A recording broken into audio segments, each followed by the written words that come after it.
Our next guest brought to you by the Arnold Palmer designed Whistler Golf Club, off to an incredible start in 2024. Amazing course conditions and the service there on course, amazing as well.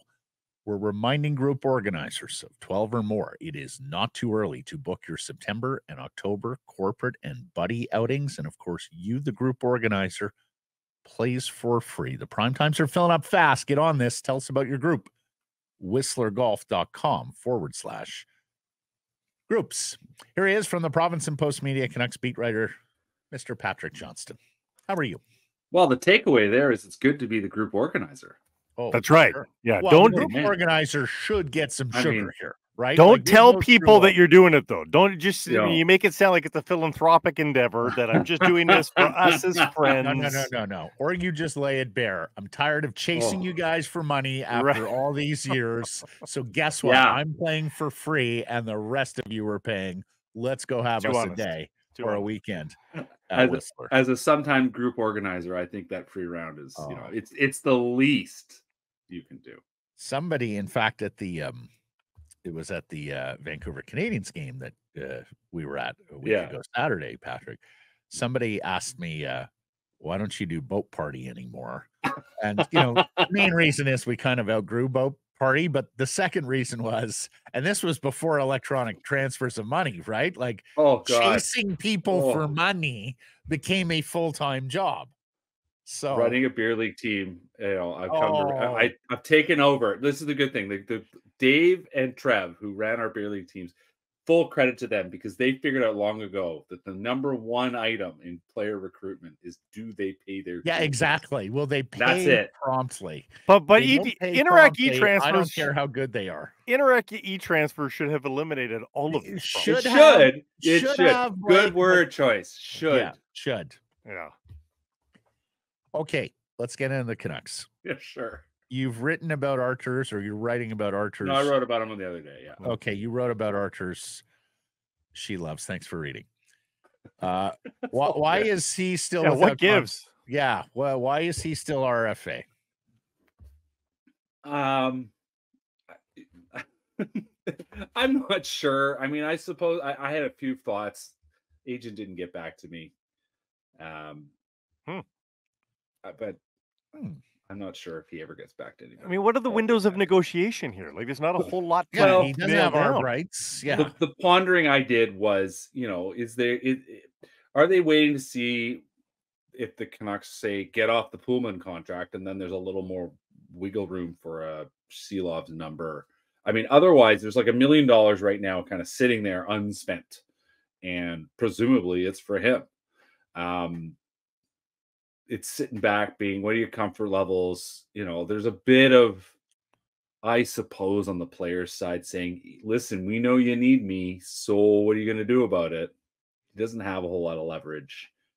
There was the noise that we got last month where, maybe we're not sold on him. And, I think some of that was real. I think that was not necessarily that they don't think he can make any more starts in the NHL, more that what's going on with Demko, and what if we need 20, 30 starts? What if we need a long run of starts? But I mean, we're now past that, so it's not like there's guys sitting out there that are going to solve that problem. Also, he gave them a bunch of starts in the playoffs. Like, if he can start playoff games for you for 3 weeks, surely he could do it in the regular season. Yeah, exactly. So I just it is a bit of a head scratcher, because it's not like there's any great mystery here. He's an RFA. He's, I think, proven he can play in the NHL. Not be a 1A, but he can play in the NHL. Yeah, be a backup. At least be as good as Casey DeSmith, who was a pretty decent backup. And Casey DeSmith just got through, a pretty nice contract in Dallas. So maybe Silovs has gone, well, what about that guy? He got that. And they'll be like, well, he has many, many years of NHL experience, and you don't. So that's sort of the best I can guess on all of this. Do you because they're not signing Yuri. They didn't sign Yuri Patera to be the backup. I mean, the guy is there to be a number 3, and that's so it. Like, there's no mystery there. Let me ask you this, because Saravelli put this pebble in our shoe a few weeks ago.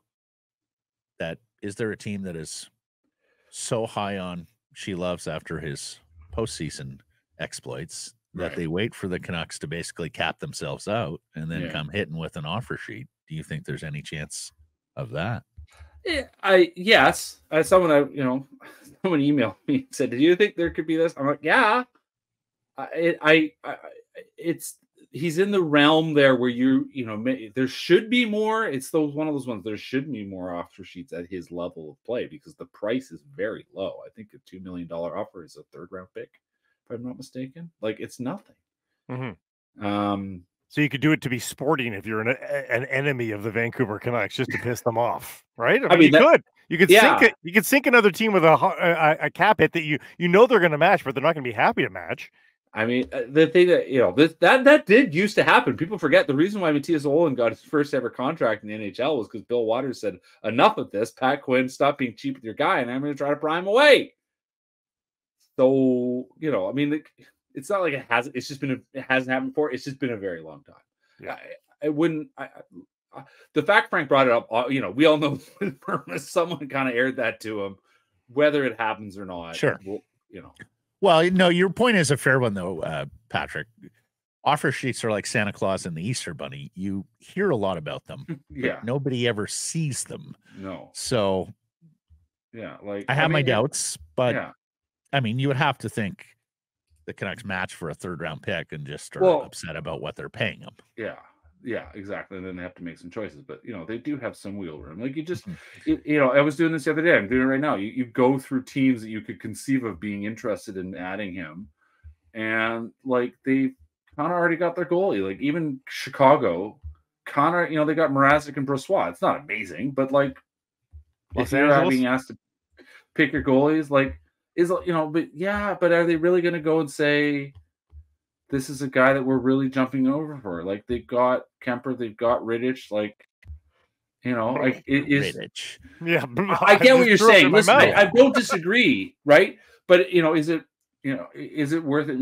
Is it worth it even trying? I don't know. Are they trying to trade? I don't know. Okay, we skimmed past something that's pretty important here. Do you think they can trade Tucker Poolman's contract? I mean, I reported in March. Trade deadline. No, February? When's the trade deadline? Early March. Late. It's around my birthday. It's Yeah. around my birthday. As it reported in early March, Patrick Allvin told me, yes, he has been trying, at least at that point, to get rid of the Poolman contract. And he brought it up. I don't remember which availability was, but he talked about accruing cap space. I think it was at the deadline. He says, we haven't been able to accrue cap space. It's something he would like to do, which to me factors into the number on Silovs, because it's like $1 million and change right now of space if you have Poolman on the roster. And that is what their dilemma is. Can they keep the change there? And if they can keep the change, it's not a lot, but as the season rolls along, that stuff starts going in the piggy bank. And if you have even a few $100,000 to play with at the deadline, that makes a difference. That is something that inhibited what they wanted to do this year. That was, I think, in the end, why they couldn't land Tanev, because they needed retention on Tanev, and they couldn't do it. They couldn't find any other way to make it work. And that was the reality. And so the Poolman contract continues to prevent that.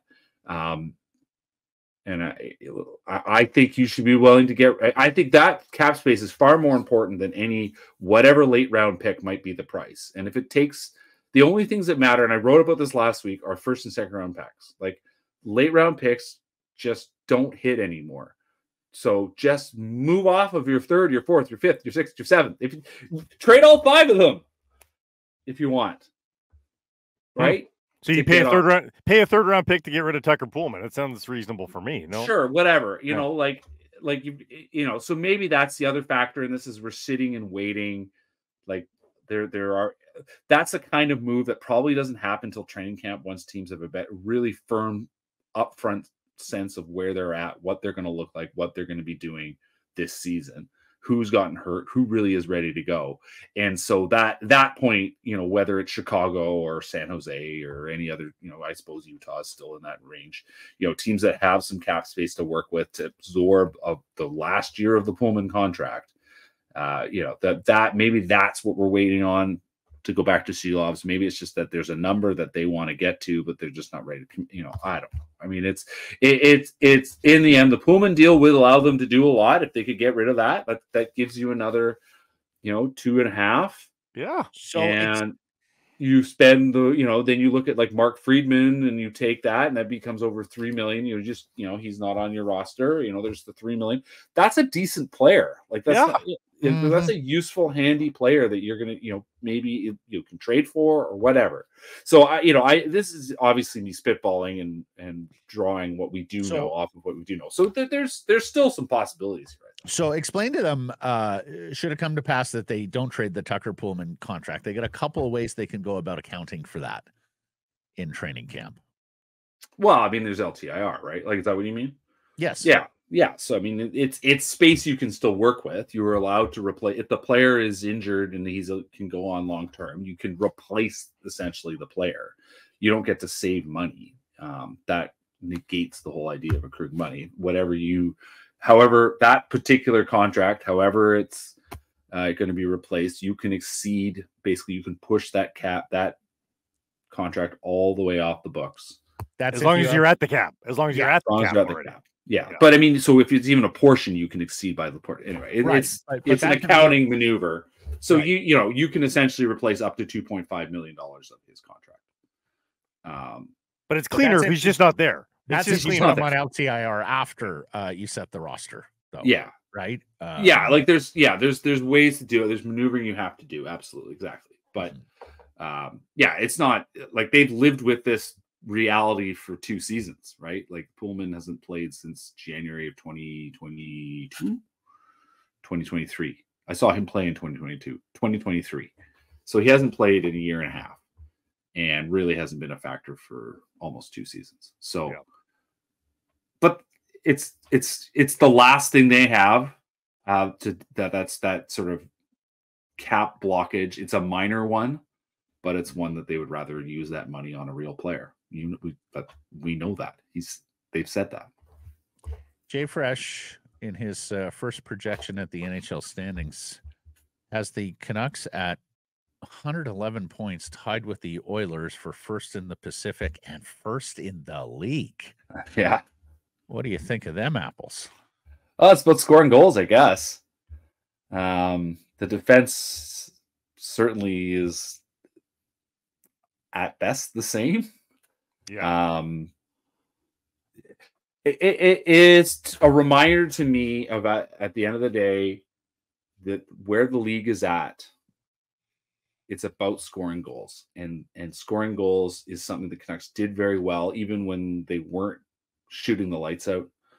Now, late in the season, obviously, and into the playoffs, they got away from that. And I'm very curious to see how Rick Tocchet finds his way back to that scoring squad. He does obviously value defense and playing tight and pretty safe hockey, but there's scoring talent here. You've got JT Miller, you've got Quinn Hughes, you've got Elias Pettersson, you've got Brock Besser, you've got Jake DeBrusk, you've got Phil Pronik. Like, you have a very, very strong top end. And if they do fix their power play finally again, that's a story right there. That's going to be more offense. So the projection is obviously in an expectation that they are going to get back to scoring, perhaps not at the level that they were in the first half, but that there's talent on this team, and this team is one of the more talented offenses in the league, and coupled with a strong defensive setup and when healthy, a great goalie. But did you, in your mind's eye, did you even have them top 5 in the league? Like, if I probably sketched it out, I probably got them 10th in the league. No, I think that, I think you look at sort of with the ESPN ranked them 9th, I think, and I was like, yeah, they're in the top third. We, as the season progressed last fall, and they were shooting the lights out, you're like, this is great, this is awesome, but they're not going to finish first overall. They are like they ended up being a top 5 team, which, was because of some bounces, I guess.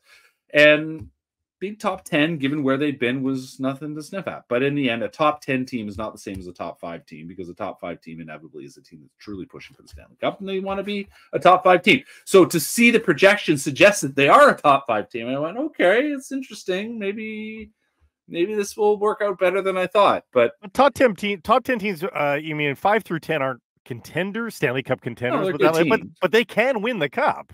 No. Top 10, like virtually every Stanley Cup champion. I think there are a couple of exceptions. The LA Kings, the one year they went from the 8th seed. Virtually every Stanley Cup champion comes from the top 10 overall standings. Yeah, exactly. Yeah. So top 10, you're right. Like they're in the mix for sure. And the best team never wins, but it's the team that's like 4th overall. And there's a reason why. Like it's that they know it comes back to what I said with the goal scoring. They know how to score goals and they play good enough defense. And I would say by the end of the year, the Canucks were playing really good defense and scored enough goals, had good enough offense. And they want to flip that paradigm a little bit. But again, listen, people, they're a good team. Like they are where they should be. I do think DeBrusk, and we've talked about this before, DeBrusk does make a difference. That is a top 6 winger. They wanted a top 6 winger. He's not Jake Gensel. He's not Sam Reinhart. He's not even probably Steven Stamkos, but he is a top 6 winger who can score. There's a bet here on Danton Heinen, who's had some good seasons in his career. He's not a super flashy, exciting player, but a player who does a lot of things really well and can put the puck in the net, and will add something to that sort of, whether it's one of the top lines or he ends up the 3rd line. Dakota Joshua, obviously, can he score 20 goals again? I mean, there are some good questions here. There's some expectation here, but there's a lot of reasons to think that a lot of the things that worked this past season should work again. And so to see them in the range that they're in is not surprising. To see them at the very top, I was a little bit surprised. Ask our poll question today. Quinn Hughes, 333 points in his career. Yeah. A third of the way to 1,000. 8 defensemen have done it. Think he gets there? Well, he turns 25 in October. He's had five seasons, right? So, it's a hell of a pace to carry on at. I'm still blown away that Ray Bourque got 1,500 points. I mean, Ray Bourque was amazing. 1,500 points. You look at those 80s guys and the numbers they were able to put up. Phil Housley, 1,200. Paul Coffey, 1,500. Al McInnes, Larry Murphy, Nicholas Lidstrom, Dennis Potvin, Brian Leach, the 8 guys. But those are all names that we've seen Quinn Hughes paired up with in his achievements over the past year. Like that season, I mean, I wrote a thing about why he is the Norris favorite, and I don't remember when it was, February or March, and every single thing that kept rolling out from the NHL stats machine would tie him to the likes of Bourque and Coffey and Orr. Bobby Orr didn't get 1,000 points, by the way, but 915 points in 657 games in an era. I think he could have got there. Yeah. No one was doing that. I mean, it's astounding what he's done in a game in an era where the skill level is so high, the game is so fast. Scoring is up, but not for fluky reasons, but for pure skill reasons. I think he can do it unless there's some dramatic change, like they start letting goalies wear sumo suits and there's no space left to shoot. There's every reason I think he will continue to put up. I mean, he needs realistically to have, to sort of set a pace for himself. He needs to have 3-4 more seasons like the one he just had. Right. Like realistically. He needs 8 more point per game seasons to get there. Roughly. So if you say, you're talking about 90-ish points like he did this year, that gets you ahead of the curve a little bit. So that you're going to fade. Yeah. Because realistically, you're going to have to fade. He's in it's like talking about like the Ovechkin goal scoring, chasing Gretzky. Like it's possible. It's a reminder of just how really right. Like a 65 point per game, a 65 point per season defenseman is an elite offensive defenseman. If you did that for 10 years, you'd still only have 650 points. Like you're not even close yet. Like it is absurd. And the heartening thing, I would say this, is if you look at Ray Bourque, as I said, 1,500 points. Ray Bourque, for the last 5 seasons of his career, averaged more than 50 points a season. And that was in a dead puck era. So, there's every reason to think that with Hughes' talent level that he should continue to score at a point per game pace for a very long time. So yes, it's not unreasonable to say yes, he could be the 9th defenseman. I mean, maybe Cale Makar will beat him there, but or Joe Yossi. There's reason to think that this could absolutely happen. Yes. So I'm voting yes. That's the question. Actually, one Stanley Cup champion from the last 12 has finished below 10th in the standings. St. Louis. There you go. Yeah. Yeah. St. Louis did. Who played like a top 5 team for the second half. Yeah. Context matters as always. Yeah. What else was I going to ask you? Oh, I think that's it. Unless you have a word or two about the great practice Canadians. Facilities. Oh, I was going to say practice facilities. He would have led with that. Yeah. I think. I mean, I've heard UBC might. I don't know. We'll see. I mean, I think as we got. Jim Rutherford did admit at one point. He said, land is harder. It's more expensive than I realized. Yes. But I know. I will continue to poke on this question. To me, UBC continues to probably make the most sense, but obviously they would need a partner there. And well, no, I mean, if he just digs a little deeper into the billions, he doesn't need a partner. Oh, go across the street. Yeah. Mm-hmm. All right, Pat. I have a fun one, actually. Yeah, if you guys really care, since we're talking about property development anyway. The one across the street's been sold. I don't know who to, but the guys that used to own it that were there forever has been sold. So a new negotiating happened there. I don't know. That they were supposed to be digging 2 years ago. Maybe he bought it. I do not believe through a proxy. Come on. Do you not think through a numbered company? They're big on numbered companies. No, I was told it was an Asian buyer. Okay. But I don't know who. You sure it's not a numbered company from Delaware? I can't confirm or deny. I've done very little digging into this one, but I was told it was an Asian buyer. He's he's in the infancy of exploring that story, ladies and gentlemen. He'll have more in the province. I'm going on vacation for 2 weeks, guys. Oh, are you? So you're not joining us next week? Or you are from Ontario? I can't. Well, I'll figure it out. We'll figure it out. We'll figure it out. All right, guys. Take care. Thanks, buddy. Bye. See ya. Hey, everybody. If you're enjoying what you're seeing here, then follow along with Sekeres and Price on YouTube. I promise more content coming. The kids call it subscribe on YouTube. Well, how about liking it? Do that as well. Smash it right now.